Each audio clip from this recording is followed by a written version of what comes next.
Okay, we want to study what are called observational studies and compare them to what are called control and treatment group studies.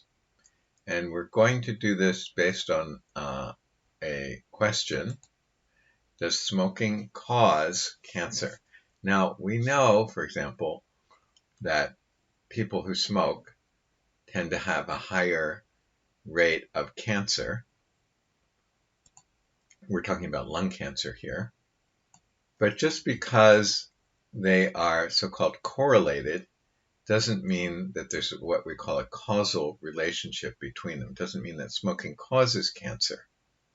So anyway, let's take a look at this. So how would we know? What do we need to do? Or what do we have to test? What do we have to look at? What data do we have to collect? So we would look at people who smoke and compare them with people who don't smoke, and look for the percent of people in the first group, that is the people who smoke, and see what percent have cancer, and then compare that, we're talking about lung cancer here, with the cancer rate of the people who don't smoke. So one way of proceeding is what's called an observational study. So an observational study is when we just take some data that's basically already been collected and use that to make some kind of conclusions. So for example, suppose that we find that 60% of the smokers have lung cancer and 20% of the non-smokers have lung cancer. So although this certainly provides evidence that smoking causes cancer, does it really prove that smoking causes cancer? Not exactly. So maybe there are other variables that we haven't thought of that are correlated with smoking. Meaning, suppose that there are other behaviors that many smokers have, and those behaviors may be causing the cancer. For example, maybe people that smoke also drink coffee. Maybe it's the coffee that's causing the cancer. Now, it doesn't seem that likely in this case, but this is just a basic idea.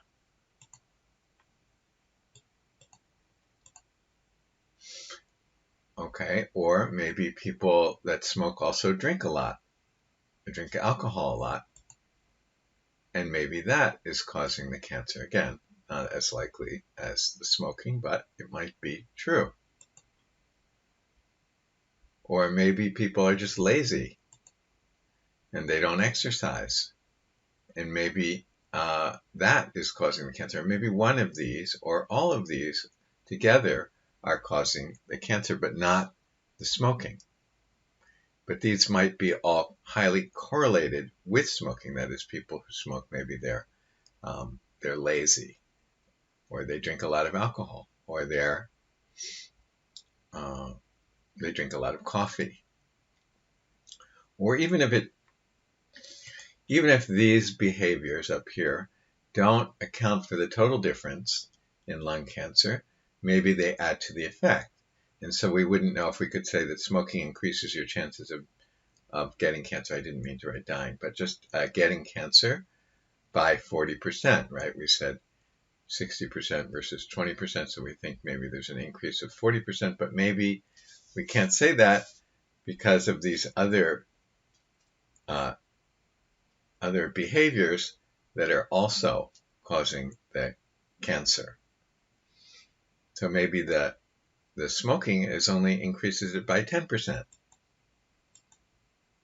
So these other variables, the amount of coffee, the amount of alcohol, the amount of exercise, are called confounding variables. They're sort of hiding behind the fact that people who smoke have a lot more cancer than people who don't, but it may be that people who smoke have these other behaviors in common, and so these variables are called confounding variables. Okay, so that is the problem with observational studies.